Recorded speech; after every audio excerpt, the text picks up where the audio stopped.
Welcome back to Outdoors with the Morgans. I made it to the cabin. It was a pretty uneventful trip, which is a good thing. I had a pretty good jag on the trailer, had the mini skid, brush cutter, pallet forks, and woodshed. And the woodshed passed the 70 miles an hour sustained wind test. Didn't move at all. It's in good shape. I had to make one unplanned stop on the way down. I had to buy a new helmet. Every time you come down here, you try to remember everything, but you always forget something. And when I'm running that brush cutter, all the debris comes out the front. And I've never had anything, come back at me. But my concern is always that something will shoot out from the front, bounce off a tree and come back. Or even like a small limb in the eye or something like that. So I definitely like to wear a face mask and a helmet when I'm running this thing. So this one is an exact twin to the one I have at home. If I was smart, I should probably just leave this one down here. But yeah, this is a nice helmet right here. It feels great to get back down here to the cabin. I haven't been down here for probably almost a month and a half. I've been super busy at home. But the goal here today is to get all the trails mowed up, get that woodshed unloaded, and set on the back patio. Anything beyond that will be an added bonus. I didn't pick the best day to come down. It's an 80% chance of rain, so I'm going to have to get cranking here pretty quick. I think what we'll do, we'll head out in the woods, mow all the trails, get all that done just in case it rains. I'd like to be back here by the cabin if that happens. Oh, and since we're in West Virginia, this is an appropriate topic. I've never really enjoyed or liked when a new music artist does like a remake or their version of a popular old song. But I have to say, Oliver Anthony's Country Roads, West Virginia is incredible. Highly recommend you check out that song. That song by John Denver, it somehow has the ability to make you feel homesick when you're sitting in your own living room. What a great song. But Oliver Anthony, he hit it out of the park. He did.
All right, I'll give you some idea where I'm at.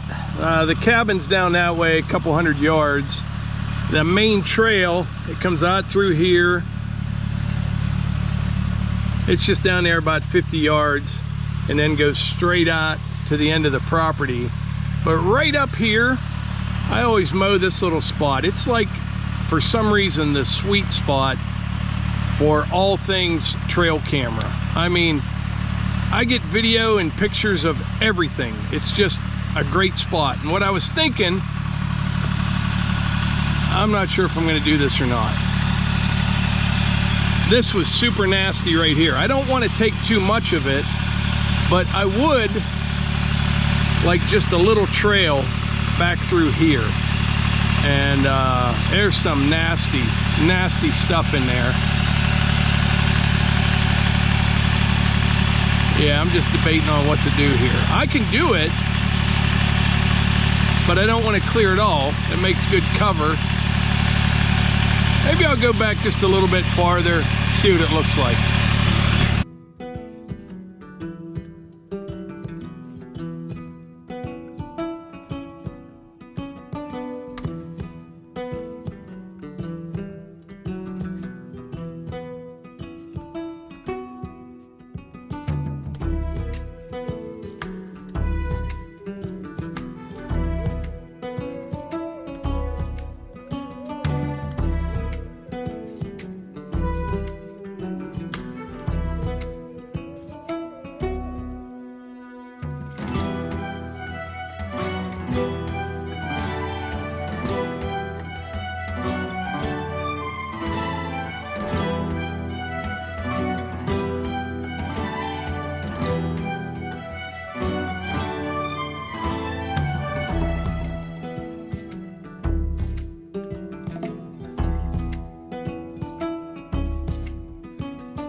All right, I went a little bit further than I planned, but I got to a point out here where I kind of punched through and it opened up a little bit, left plenty of thick stuff on both sides. This made a nice little trail back here. I've got a tree stand back here, another, I don't know, 75, 100 yards. But these are all red pine. Then you get into a little patch of big white pine. But you know what's amazing about that brush cutter? That's a Virnig open face or open front brush cutter. I mean, I know it mulches it up, but where does it all go? It's just gone. Oh, and a little safety advice. It was a wise move stopping and buying this helmet. I had one piece. It wasn't real big, but it did, you know, what I was afraid of. I think it went straight out in front of me, hit a tree, came right back, hit right here. I'm glad I was wearing this. But anyway, no rain yet. I got way more done than I had planned. I'm gonna take the mini skid down, we'll take the brush cutter off, and then we will unload that woodshed. Definitely don't want to haul it back.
right, got the woodshed on the patio. I'm not sure if that's going to be its permanent home or not. I don't think, but I'm not sure where I'm going to put it yet. I don't want to put it right out in front of the door and block that view this way. I could even put it up against that wall, maybe facing out.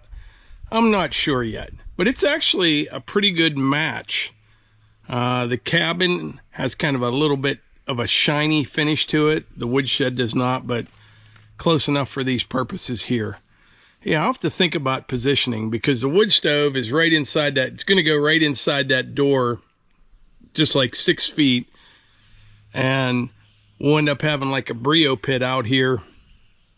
The smaller one. I like cooking on that sear ring. You know, a few chairs back here in a patio. I can always move it, but it's here. It's on the patio. It survived the trip.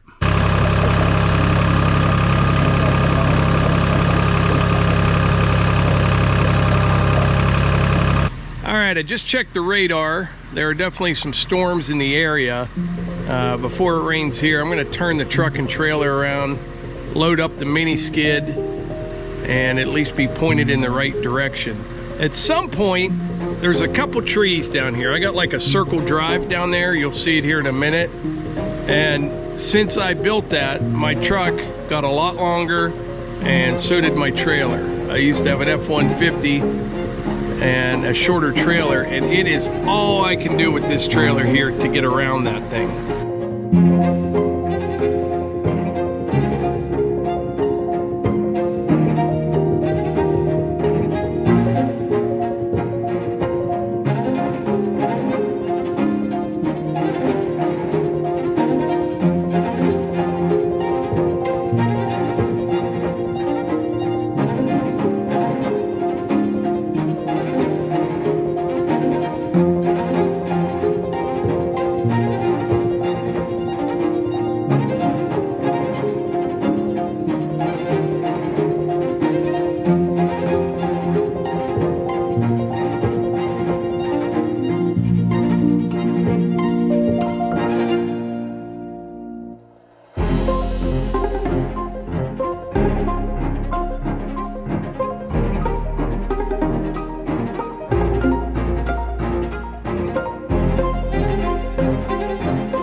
Before I load up the mini skid, I'm going to take a pass or two. All right, since I got the brush cutter back on, before I load up the mini skid, I'm going to go mow alongside the driveway. Just a couple passes down there, and we'll load her up.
All loaded up, chained down just in time. I'm starting to feel a few sprinkles, but you know what? I was thinking to myself, in this truck right here, I have almost everything I could ever need. I mean, I've got food, water, tools, chainsaws. I've got woodworking tools. I got a miter saw, table saw, chainsaws. I got more pew-pews than you could shake a stick at. I got everything you could ever need in that truck except for one thing. An extra pair of reading glasses. I lost mine somewhere out in the woods when I was running the mini skid, and I am dead in the water without reading glasses. Lesson learned. I'll get a couple pair and leave some in the truck. I'm going to take a hike out there. Chances of me finding them are slim to none, and if I do, I probably ran them over. Oh yeah, I don't even think I ran them over. They're a little dirty, but they're still good. But anyway, I'm gonna hop in the truck and I'll report back from one of my favorite stops. I'll tell you what, I cut that a little too close for comfort. 2 miles to empty.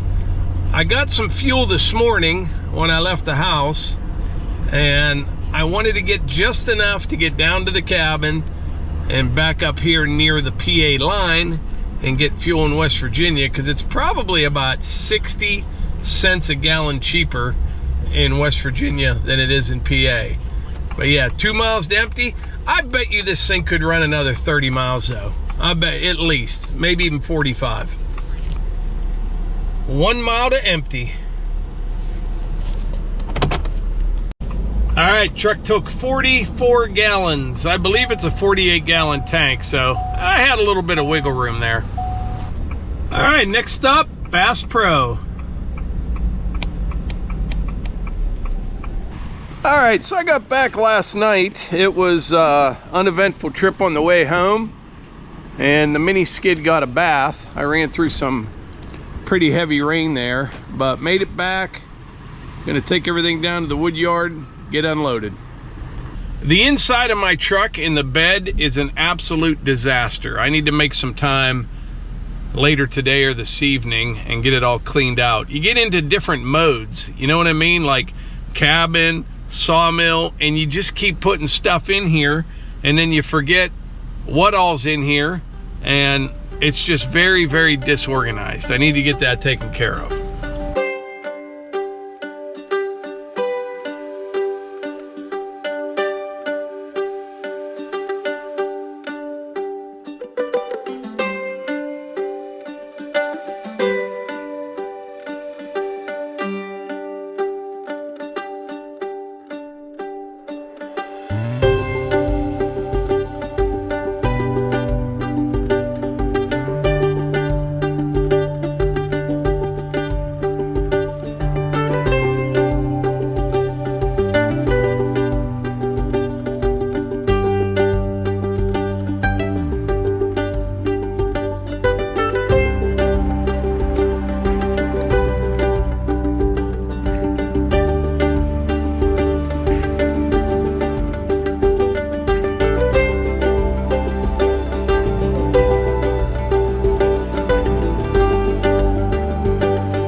Alright, this worked out great. When I was at the cabin yesterday, Levi finished these 2 baskets of bundle wood. We are just stockpiling that stuff.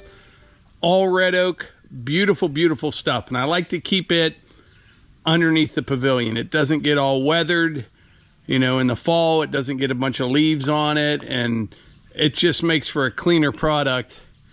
And once it air dries for a little while, we'll be able to put it in the kiln and finish it off. But that's really nice stuff. So Levi got that done and loaded up the dump trailer for a delivery I'm going to make this afternoon. That wood came from the lower Woodyard.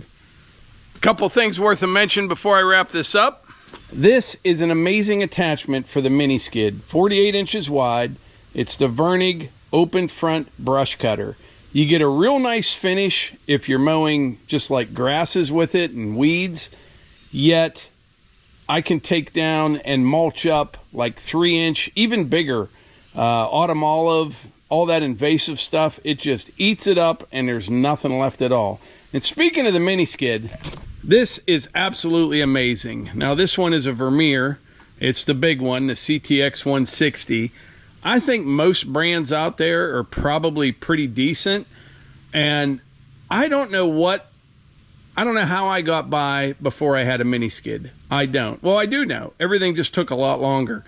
Use this for literally everything. I mean, moving trailers around, firewood baskets, hauled the woodshed down to the cabin. I can take it out and go retrieve big logs from people. Mow trails with it. I mean, you need a bunch of attachments. Like I said, I don't know what I did without one, and I got nothing in it. I bought this machine like anybody else. I did my research, and I don't care what anybody else does. I'm just telling you, if you have a Woodyard, or if you do a lot of the different things that I do, you would love a mini skid. I'm telling you right now, and like I said, I don't care what brand. Just do your homework, do your research, find a dealer near you that you feel comfortable with, and you'll absolutely love it. When I first got that, there was a lot of hesitation in the comments. A lot of people thought I was crazy. What are you going to do with that thing? Like down there at the cabin, like if I had a forestry mower on my big skid loader, I couldn't even fit through half of the property. I mean, it's so tight. There's so many trees. And this thing, I can get in and around all that stuff, yet it's a production machine as well. That brush cutter is nothing like a brush hog on a tractor. It's legit. It really is. And you know what else? It's raining again. It just doesn't quit. At least it'll cool it down for a little bit, but I don't know. But anyway, I think that's about it for today's video. Nothing else I wanted to mention that I can think of. I appreciate y'all being here. If you are a subscriber to our channel, double check, make sure you're still subscribed. And if not, you enjoy this type of content, please consider subscribing. We'll catch you on the next one.